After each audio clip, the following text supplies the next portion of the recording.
This is day 1456. 1456 days since Richard was premeditatedly murdered on Fort Bliss. And yeah, that's a code red, Navy terms, code red. That's internal. That's what we mean by that. It's an internal, July 2020. And we have been working day in and day in and day out, only taking a break on Good Friday, um, to expose, to uncover, first investigate, right? First to identify the crime, then document the crime, and so you have to investigate, um, you have to identify, you have to know what you're looking for through all of the fog, and stay very focused on the goal, which is to find Richard, to bring Richard home, to hold those that did this despicable crime accountable. And, so to stay focused like this, um, day in and day out, this is what we've been doing. And this week has been really an incredible one with the RNC following the assassination attempt on Trump. And I want to talk about the assassination attempt on Trump. I want to talk about the FBI interference. So let's see if, doing this day in and day out, we have really gathered one amazing community. I call them the communion of saints, right? The communion of saints all over El Paso, all over, that whole area of New Mexico and El Paso, and even some in Juarez.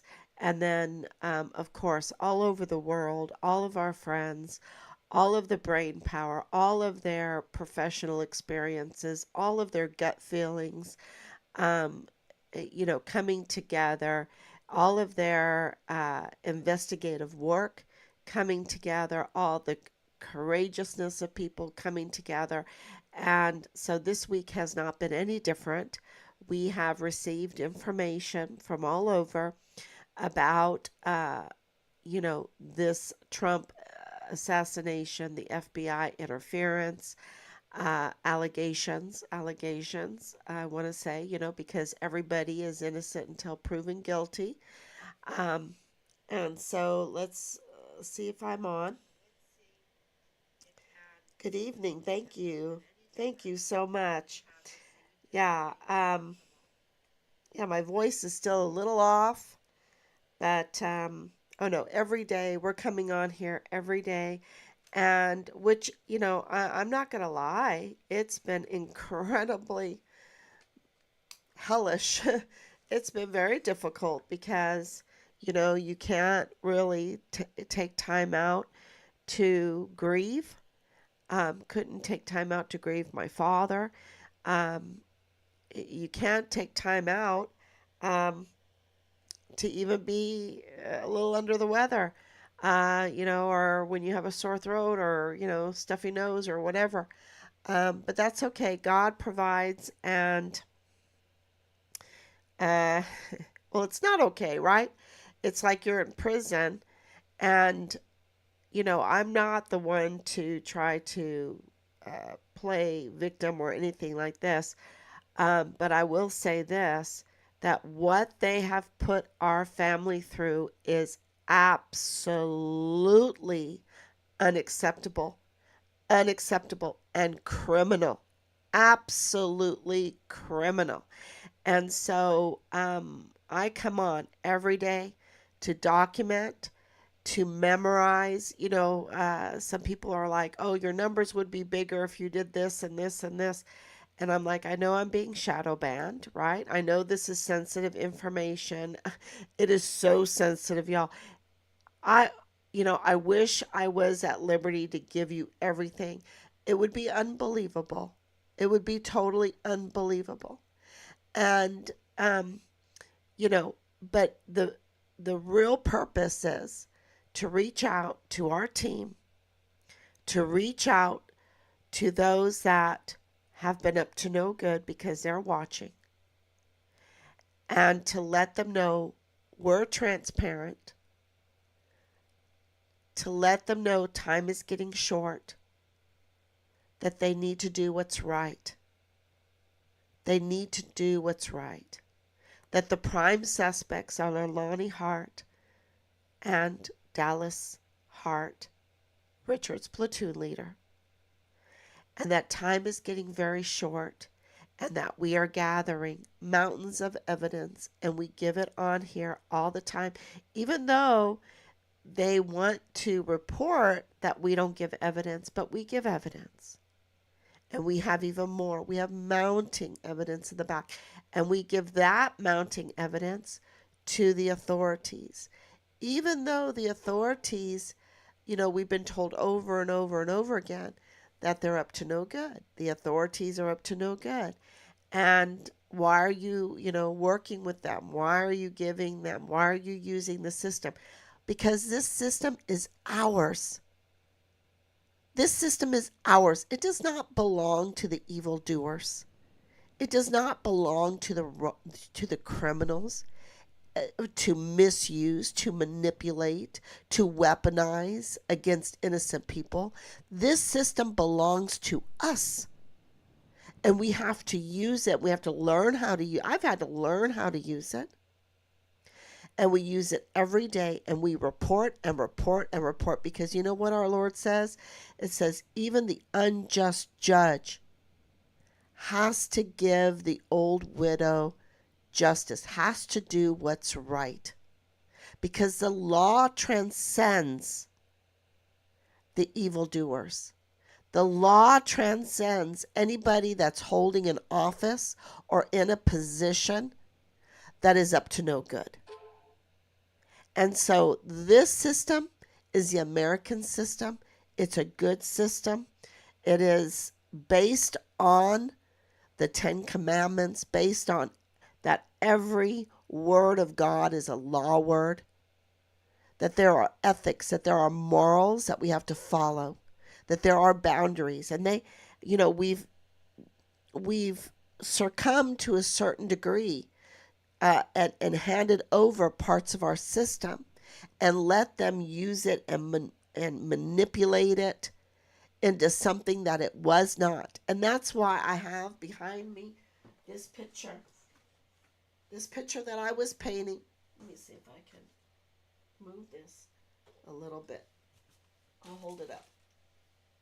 Yeah, there it is. Of Theodora and Justinian, the Justinian Codex, because our system was built on Justinian Codex, which was built on every word that proceedeth from the mouth of God is law word. Okay, and of course Theodora and her story has always been an inspiration to me. I've been touting it for years and years and years. Ask my children. She's like my hero because of what she overcame, and the absolute influence, the good influence that she had on the world, on the Western world. Most of the Western world was built on her influence and on her family law, right? On her family law. And that has been the number one attack from the evildoers, is on the family law. And so it's something that we have to get back to. Absolutely. And so today I want to talk about, with that said, and I didn't mean to say all that, I'm not speaking on script. I just come on here and I have this idea of what I'm going to say, what I want to talk about, what has happened in the last 24 hours, what has happened in the last, few days that I didn't really want to reveal until I got more information. And I, need to put some screenshots up and all of that, but I'm not prepared. All of that takes time to prepare, and things are so busy behind the scenes because we are using the system. We are documenting all of this and writing all of this in letters and sending them off, and we continue to do our open records requests because our system is transparent and the records are open for scrutiny, for the people to look at them and scrutinize what our servants are doing, right? And when I say servants, I mean those that are in service, in government service to the people of this country. And so we are always writing these open records. Sometimes they're not answered. We've got absolute people that do not care about the rule of law, and then we have to answer to them the time it takes. And I was listening to Trump's speech last night, and it was like the time that they take to manipulate and do their evil deeds, if they would use that time to do something constructive, to do something good, right, we would be so much better off. But they tie us into knots. They gum up the whole system, and then we have to ungum it, and it takes time. And that energy could be used for something better, right? Absolutely. But here we are, and we're ungumming things, and we're asking for open records because we want to see and understand what is gumming it up, who is gumming it up, who is obstructing justice, who is tampering with evidence, who is tampering with files, who is up to no good, and who is. And this is why open records are so important. And I hope that you do not be afraid to ask for open records because it's your right. It's our right. It's your right. It's the people's right here in this country. And so, So we are moving forward, collecting all that information every day, having to organize it, having to file it, because once you get it, it doesn't do any good if it's just, not usable. So you have to comb through it. You have to organize it. You have to file it, and you have to respond to it. And so it's very time consuming. What they have put our family through is just absolutely unacceptable and hell. And, but we're going to stand tall against it. And what Trump was saying last night also was about how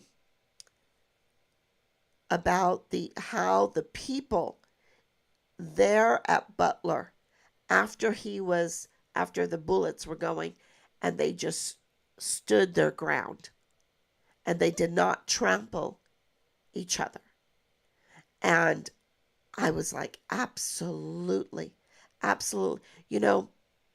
When Trump first came out, and our family are Ron Paul people. I voted for Perot, right? Ross Perot. We're always like this outliner kind of people. But when Trump came out, he was an outliner, right? And so my daughter and I, we had the opportunity to go to one of his rallies very early on. I can't even remember the year, but I think it was in Orlando, Florida, and we went to his rally, and we didn't even stay for his speech, to be honest with you, because we were two women, and we're really strangers in Orlando, and with the roads and the traffic and all of that, and we wanted to make sure that we could drive away and get home safe. So we just wanted to go there and experience the crowd. We wanted to see what the crowd was all about. Who was behind Trump, right? And what we discovered is, and this is years ago, I can't believe that he's been doing this for so many years, but what we discovered was these were like the best type of Americans.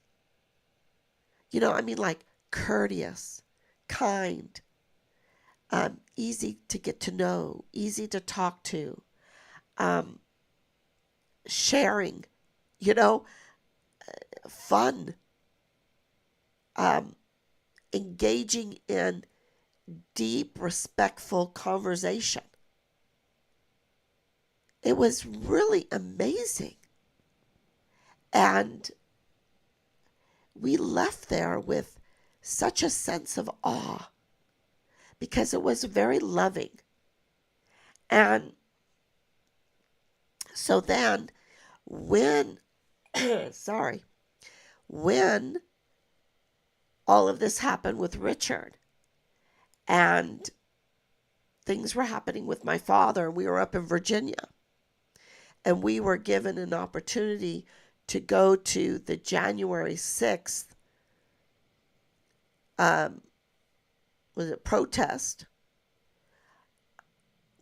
It through a bus was going up there, a Republican bus, and they had some extra seats, and through a friend of a friend, they said, yeah, sure, you can ride with us. And so we said, okay, we are going to hand out flyers. We are going to make loads and loads, as many as we could carry, of prayer candles for Richard. And we are going to get in front of the cameras. We're going to try to see some Congress people or some online influencers or whatever. And we're going to really get the word out about Richard there at January 6th. And we went there. We had our backpacks full and flyers and everything, and it was cold, right? It was very cold. And there was hardly any media there. There was no media. There was no media. But the people, you're talking about 1 million people. 1 million people of the best kind, for the most part, let's say, except for the FBI infiltrators, right? The FBI, because we know now that there were so many FBI infiltrators there, right? But for the most part, these were the best kind of Americans. They were from all over. They had all kinds of backgrounds. They were so patriotic. They were so kind. They were so considerate. And I found out when we were, ushered to we marched up to the Capitol, but then they, started saying, come on, come closer. And we, they were ushering up there to come closer to the Capitol. And then they started to fire the rubber bullets and the tear gas at us. We were saying the Lord's Prayer, and they were right after it was done. They sent tear gas our way, and we were in this cloud of burning tear gas, and there was a person in a wheelchair and a baby in a stroller, and they tear gassed us. And these were, nobody's doing anything. It was like in our area, I didn't see the front of the Capitol. And I'm talking about in our sphere of sight.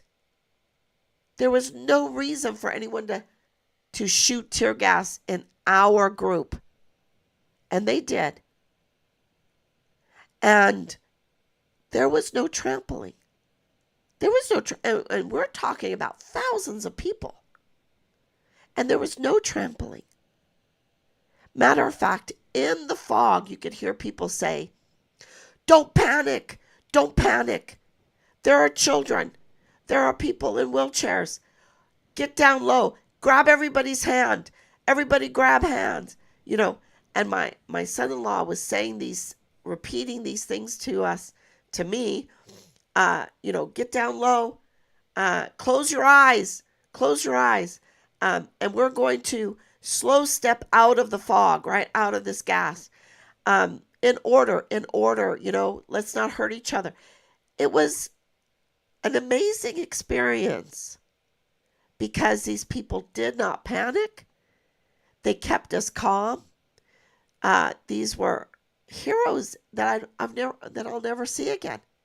And when they became targets, and even us, we were called by our Senator Lindsey Graham, called us domestic terrorists. Called us domestic terrorists for going to the Capitol to hand out prayer candles for our son, to hand out flyers for our son.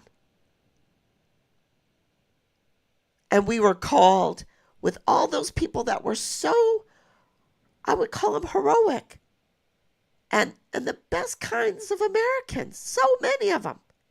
And he just labeled us, all of us, domestic terrorists. And they targeted us. And this picture of him at the RNC with, he was there with that mogul, the media mogul guy. What's his name? Anyway, they looked so miserable. They looked so miserable at this amazing RNC. Right? And why do I say amazing RNC? Because it's our system. Our system.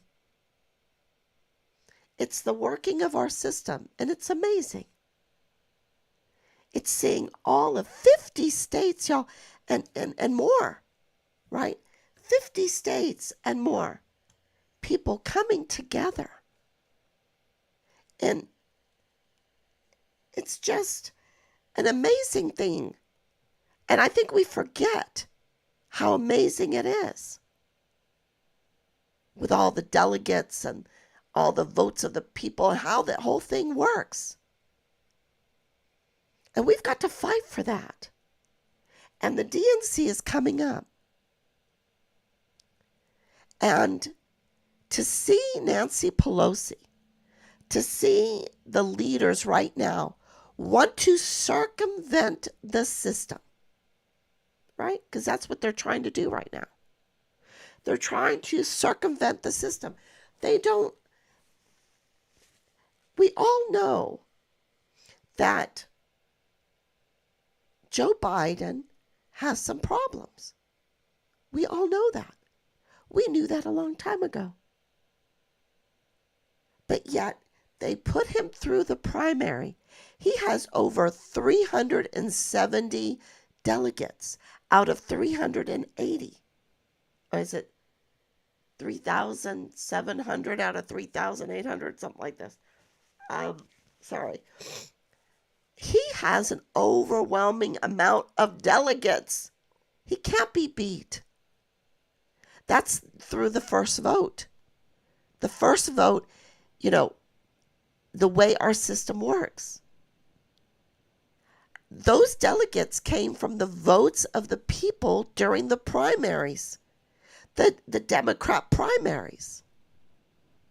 To try to get him removed right now is a circumventing of our system. What are they doing? What are they doing?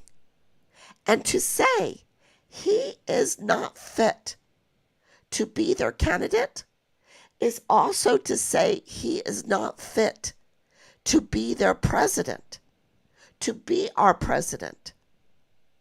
That's what they're saying.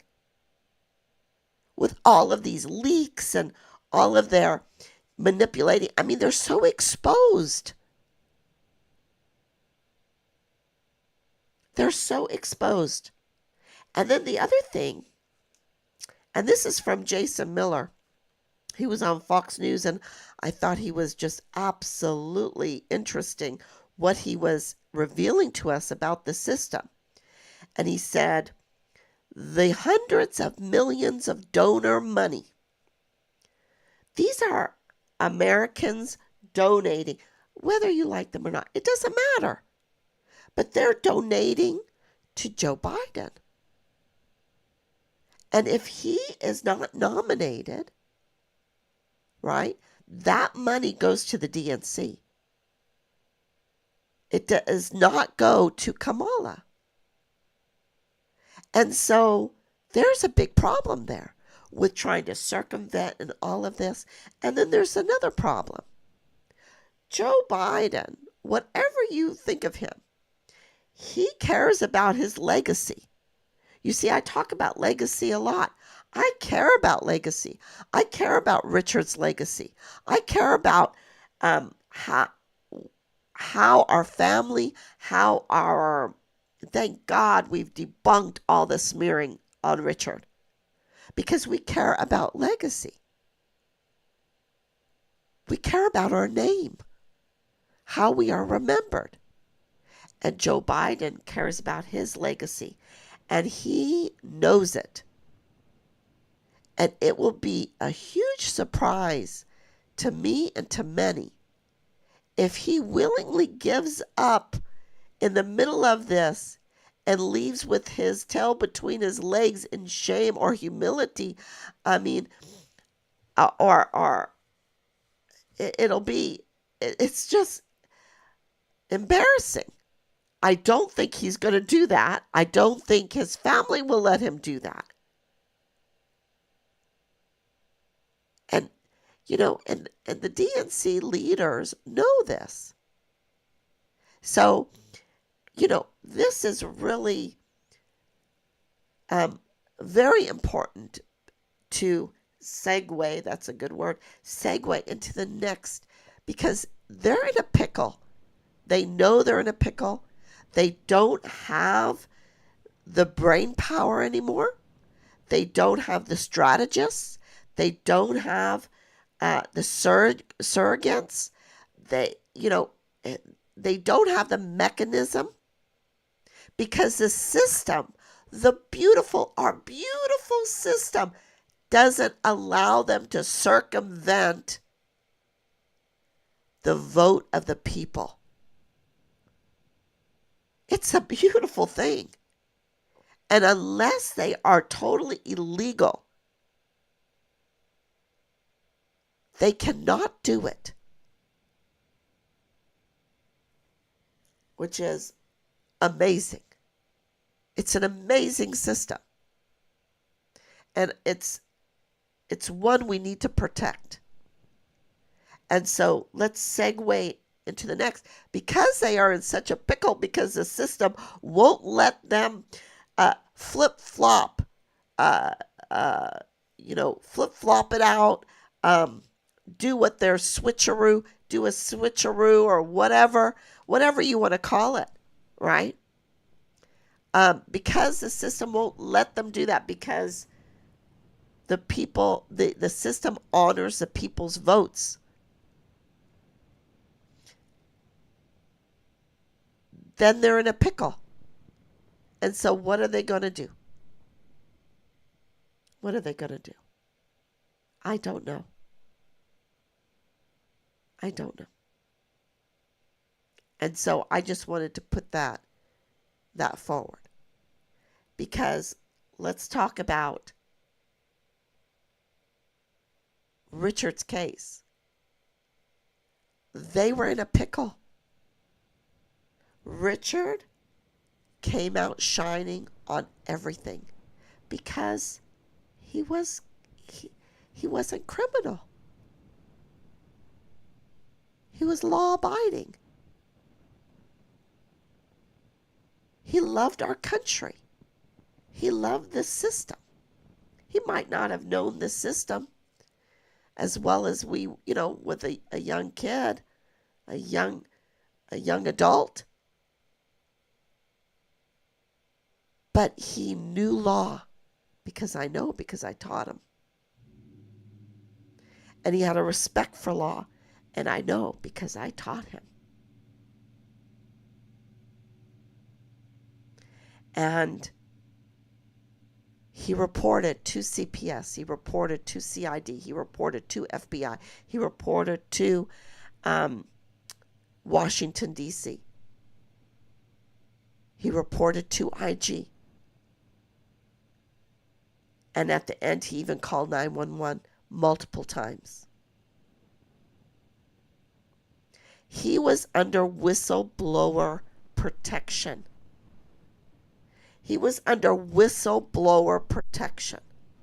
And his security detail, on the day that he was forcibly removed and murdered, did not show up for duty. There was a breach in security.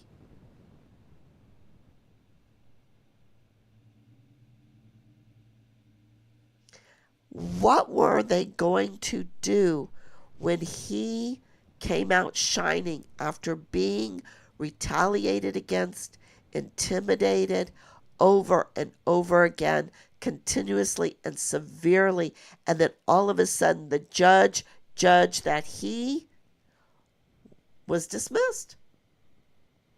He was shiny. What was Clem Coward, Major General Clem Coward, going to do? What was Lieutenant Colonel Michael Roddick going to do? They were on the hook for abuse of power.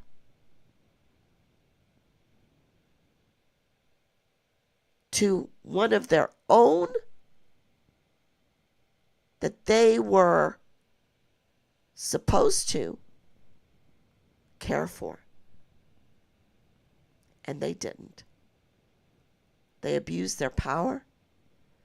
They retaliated over and over and over again, unjustly, with Captain Park marching alongside, with First Sergeant Ruggiero marching alongside, with SFC Arona marching alongside. They abused their power. And then there was a breach in security, and Richard was forcibly removed and murdered. Code red. Code red. And subsequently, a cover-up. And part of that cover-up was the FBI Supervisory Director for El Paso, Jesus Eddie Nieto Jr.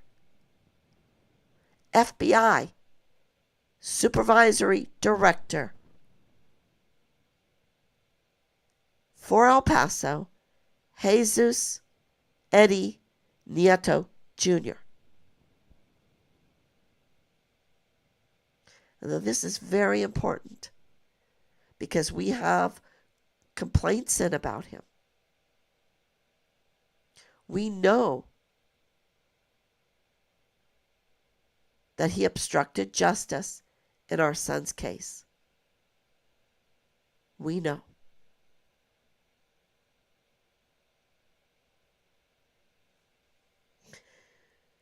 So when we found out this week,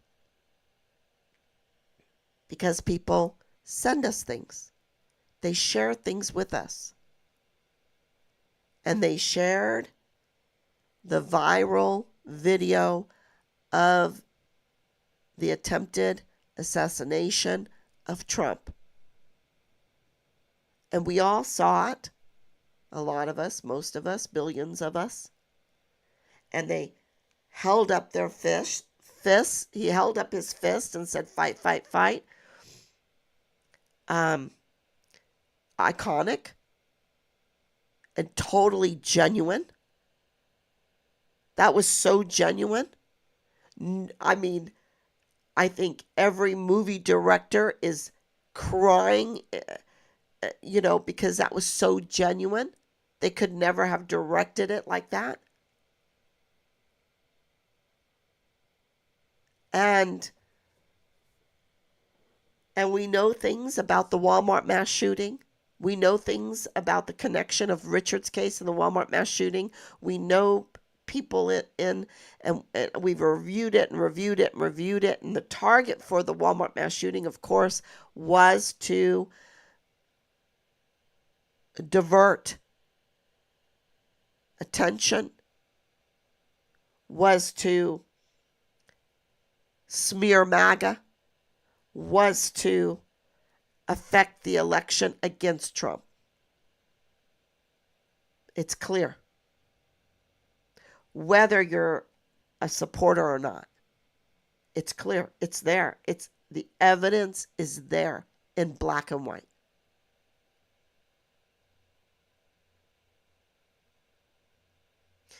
And this shooting, we're getting sent this video, and they're highlighting it. And this veteran biker, right? This veteran biker, I don't know, does this interview. And I posted it. And I hope people watched it. It's very long because it has a Trump speech on it. But just listen to the sniper interview. And they talk about this woman in the background. This Janine, right? Now, the media, there is a fact check thing going on, like, this is not Janine. This is not Janine. This is not the FBI assistant director or whatever. This is not Janine, right?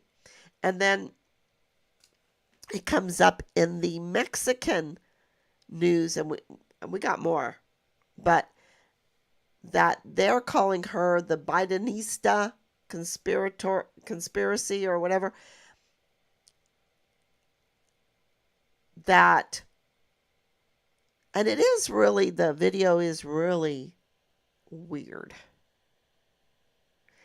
And, so what they're saying is that she's like I don't know what you call it. She's like the spotter or something like this, or like she's the one that gives signal.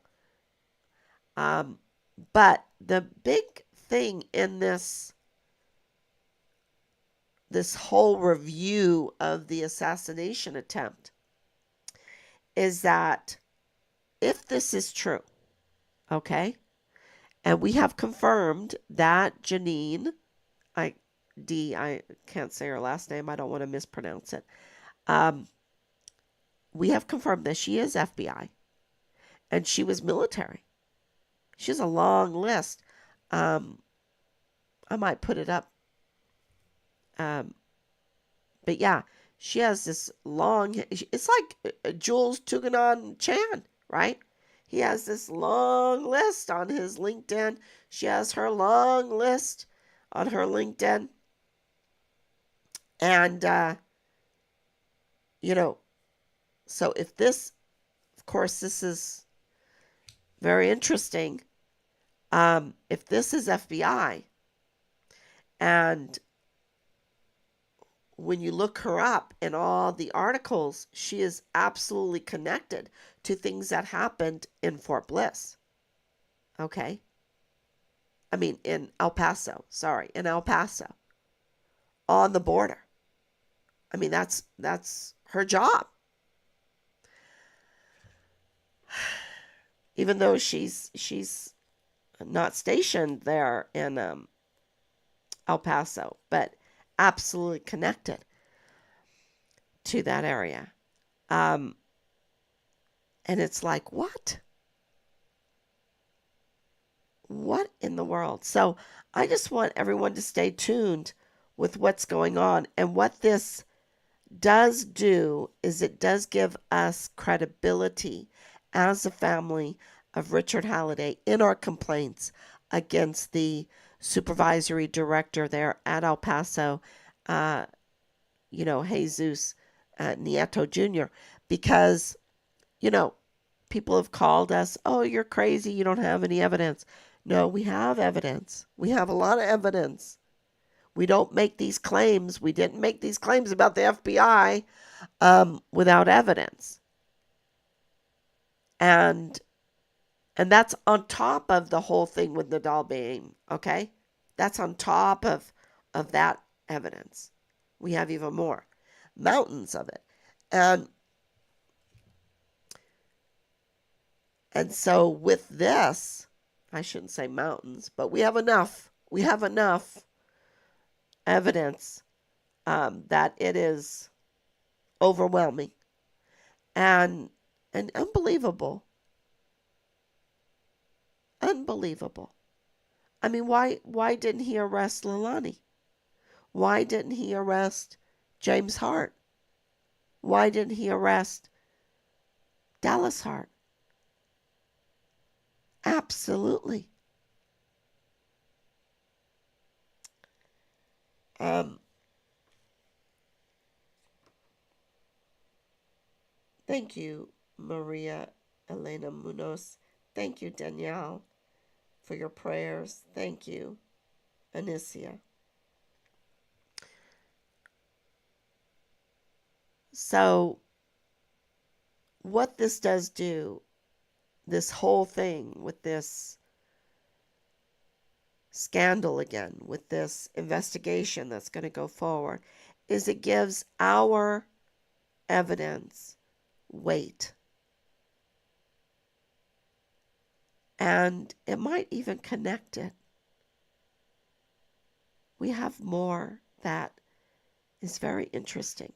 And we know that Richard's case is totally connected. I wouldn't say totally, but it is connected through many, many. Bob Moore absolutely connects Richard's case to the Walmart case. Absolutely 3905 Bliss Avenue connects Richard's case to the Walmart case, and there's more. And so our claims have more weight. And this is going to be interesting to see the congressional go through that. I think they're already going to have a congressional on it. I wish they would have a congressional on Richard. I don't know what that takes, but I think Richard's case exposes so much. I don't know if they know where to start with it.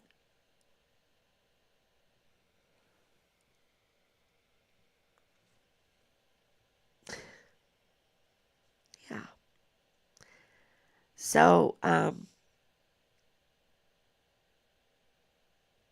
this group, this is what everyone needs to know and to tell people about Richard's case.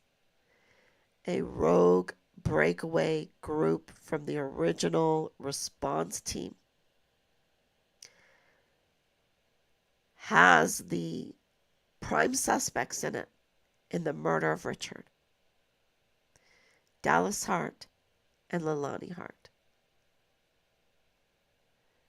And this is this group: Bob Moore, Nick, Corinne, Amber,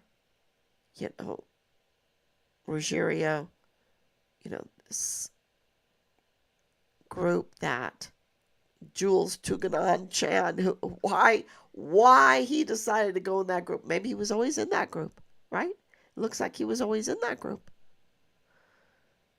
He just went in there so easily. Did he, he didn't vet it. He's security. He's an officer. He's trained. He's, all this he's supposed to look for. He didn't vet the group before he joined. I think he was always part of the group. So, and I just posted up something about him too. But I really wanted to focus on all the things that were being sent to us because they're talking about the shooter, which is Crooks.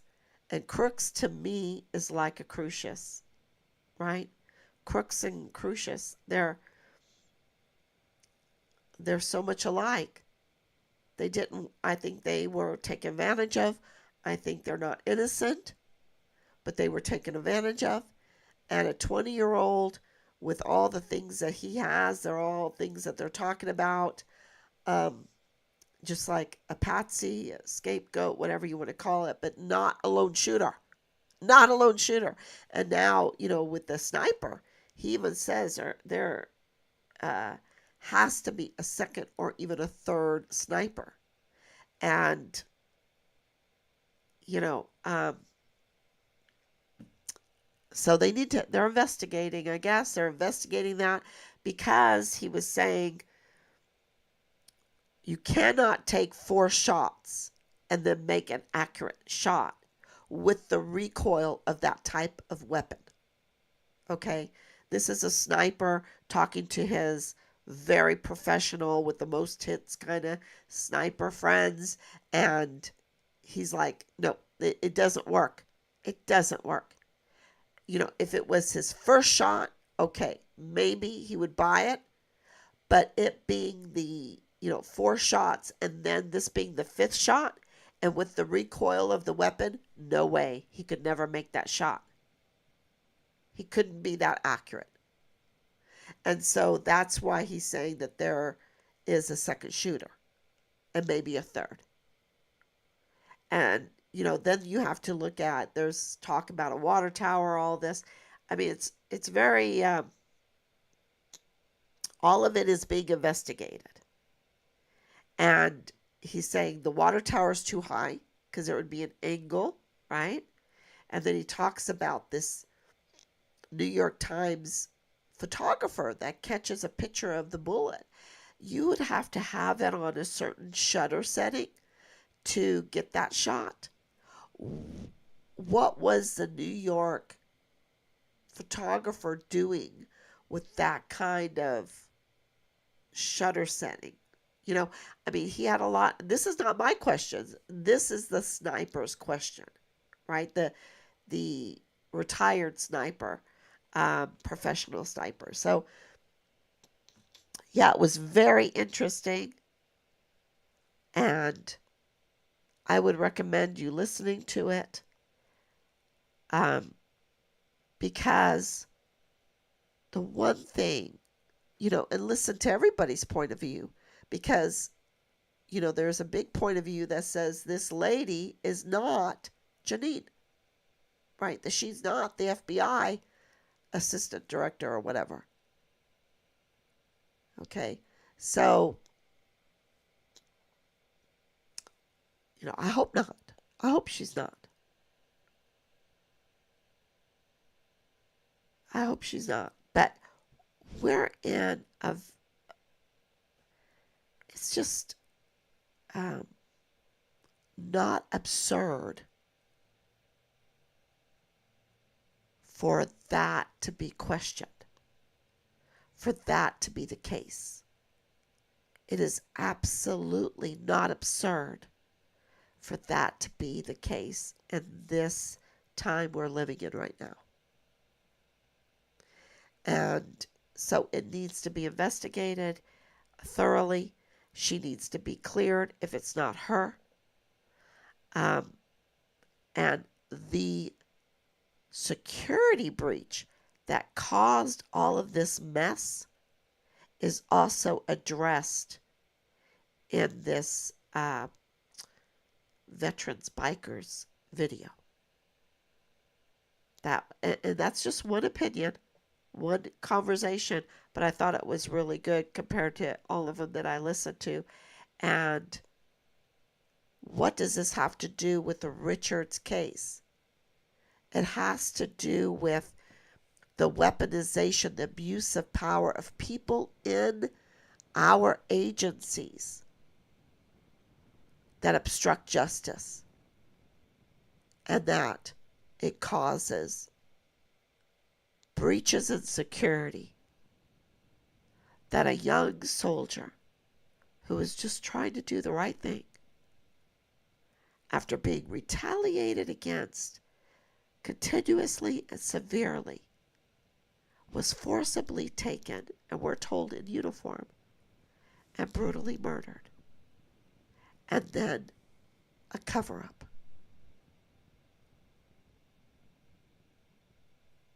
That's what it has to do with Richard's case. So I thank you. Thank you for your prayers.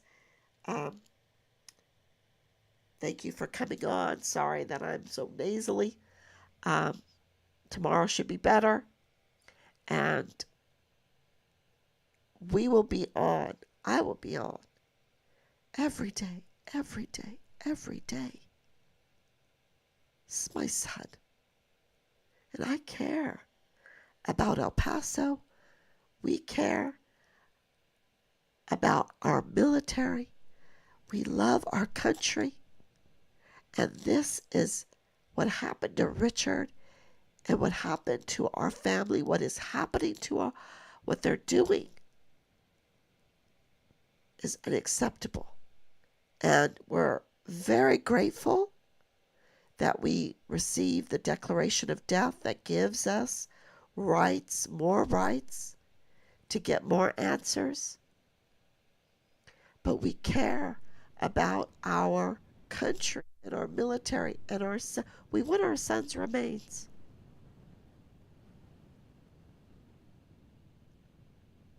And for them to keep our sons' remains from us is so evil. So keep praying. Thank you so much. God bless you. Please share. And I will be back tomorrow, God willing.